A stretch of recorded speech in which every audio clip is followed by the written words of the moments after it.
E aí, gurizada, prometi para vocês que a gente ia começar a analisar essas questões e a gente vai começar com a arte na pré-história. Eu quero dar uma olhada com vocês em alguns elementos que vão fazer parte dessa pré-história, tá, gurizada? Então a gente tem que entender que aí são as manifestações desde o surgimento do homem, né, até a invenção da escrita. E eu preciso começar com vocês mostrando para vocês o período paleolítico. Pessoal, o período paleolítico é o período da pedra lascada, tá? O homem batia pedra, ficava com uma pedrona lascada. E aquilo, né, servia de alguma forma de instrumento e também servia para ele fazer algumas coisas interessantes. A partir disso, o homem começa a deixar suas marcas, o sujeito começa a deixar suas marcas. Ainda é um sujeito nômade, lembrem-se, né, historicamente, que andava e caminhava, não tinha, né, uma localização fixa e vai deixando suas marcas na sociedade, como a gente pode ver nas mãos em negativo. Pessoal, as mãos em negativo são umas manifestações de pintura rupestre, rupes rocha, pintura nas rochas, nas paredes das rochas. Abre teu olhinho. Como é que funcionava isso aí? O sujeito pegava, batia a pedra, uma na outra e fazia uma espécie de pó. Também podia usar sangue de caçada, ovo, alguma coisa assim.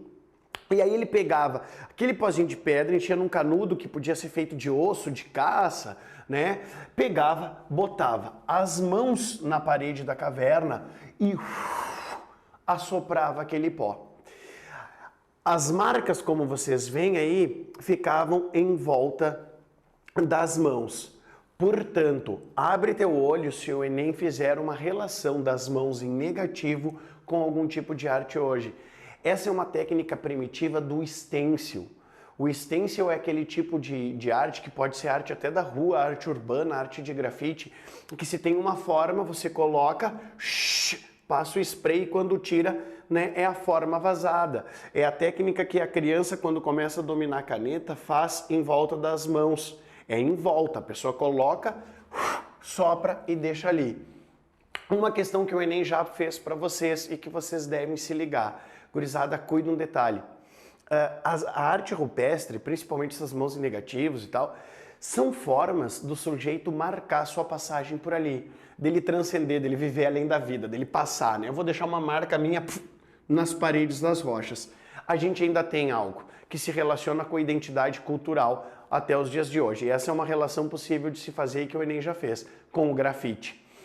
O grafite é um tipo de arte que faz isso, né? Ele deixa a marca das pessoas nas paredes das grandes cidades, das cidades em geral, tá? Então, no período paleolítico eu tenho a ideia das mãos em negativo. Outra coisa que eu quero que tu veja é a escultura. Olha essa Vênus de Willendorf. Olha essa Vênus de Willendorf, que é interessante. A Vênus de Willendorf é uma escultura feita em pedra lascada, como vocês podem ver, que tinha aproximadamente 11 centímetros.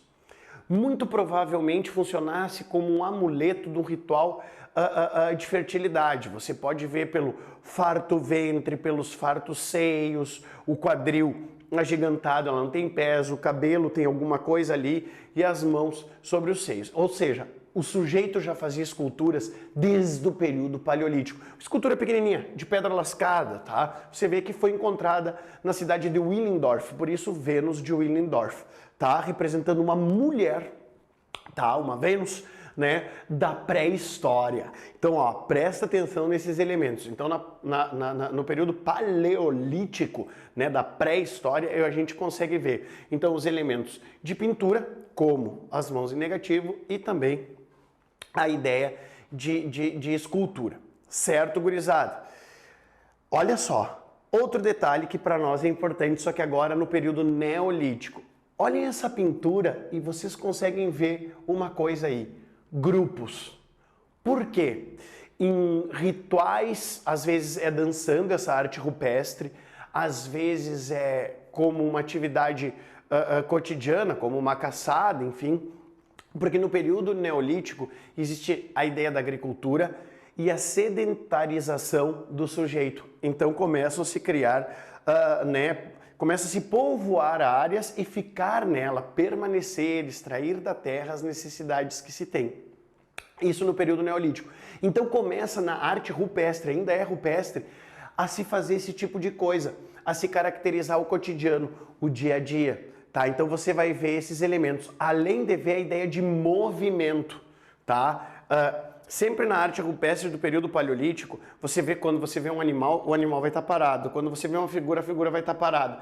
Quando você vê no período neolítico, se tenta dar a impressão de movimento, que as pessoas estão andando, estão fazendo alguma atividade, tá? Então, como é que se fazia de novo a tinta?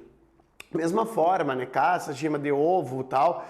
O lápis era o próprio dedo, tá? Às vezes cocô, fezes, né, de aves, o lápis era o próprio dedo, ou ainda um lápis muito rústico, com penas, tá? De animais, que se fazia no período neolítico. Então, no período neolítico, eu tenho que pensar, ainda dentro da pré-história, na ideia de movimento, na ideia de atividades cotidianas, nas caçadas, enfim, nas danças. Então, já tem instrumentos, tambor, flauta, que eu sopro, de madeira. Então, tem essas coisinhas novas que o período neolítico vai nos trazer. Ainda dentro da pré-história eu tenho a idade dos metais. E olha que demais essa escultura em bronze. Bom, aí eu começo a fundir metal, né? O fogo me serve para aquecer e eu posso fundir metais. O que eu quero que você saiba das esculturas da idade do metal? Essa aqui tá uma escultura de bronze, tá? Encontrada em Larsa, né? Na Suméria. Gurizada, olha só, o que eu quero que você saiba? Existem duas técnicas, duas grandes técnicas para se fazer essas esculturas. Não são nunca esculturas gigantescas, né? São esculturas menores, enfim. Quais são as duas técnicas? A forma de barro e a cera perdida. Como é que funciona? A cera de barro, você faz um molde de barro, tá? Você faz um molde de barro. Coloca o metal ali, né, fervendo, né, fundido, líquido. Espera o metal esfriar, se tornar sólido, e aí você quebra, né, a forma de barro, e aí a escultura está na forma daquele metal, na forma do barro, tá? Você consegue alguns detalhes, mas não uma grande riqueza. A outra técnica, que essa me permite um pouco mais de riqueza, é a cera perdida. Você faz um molde em cera, e aí você incrementa de detalhes. Cobre a cera, tá, com um barro quente, deixando um orifício nesse barro aqui, ó, assim, ó, embaixo. Aí o que acontece? Quando esse barro, que ainda está meio quente, recobre a cera derrete e sai. Mas o barro por dentro toma a forma da cera que estava. E pelo orifício que a cera saiu, você despeja o metal, que vai tomar a forma que a cera tinha que passou para o barro. E aí, quando esfriar, você quebra e aí você tem a cera perdida, uma técnica super rica. A pré-história, né, não ficou só na Europa, no Marrocos, enfim, na Argélia. Também houve aqui no Brasil. E a gente tem, como vocês podem ver, aqui no Brasil a gente tem mais de 10 mil sítios arqueológicos. A gente tem pintura rupestre, como essa do Parque Nacional da Serra da Capivara, tá? Então o Brasil também é sítio arqueológico e a gente tem que cuidar, porque isso pode ser uma questão do Enem. A arte rupestre brasileira tinha algumas figuras animais, mas também algumas figuras geométricas. Portanto, tem figuras, quando imitam figuras, então tem uma arte figurativa, mas quando simplesmente faz formas, uma arte também não figurativa. Então, de pré-história, eu quero que você fique com esses elementos e no próximo vídeo a gente vai dar uma olhadinha na arte egípcia. Te vejo ali.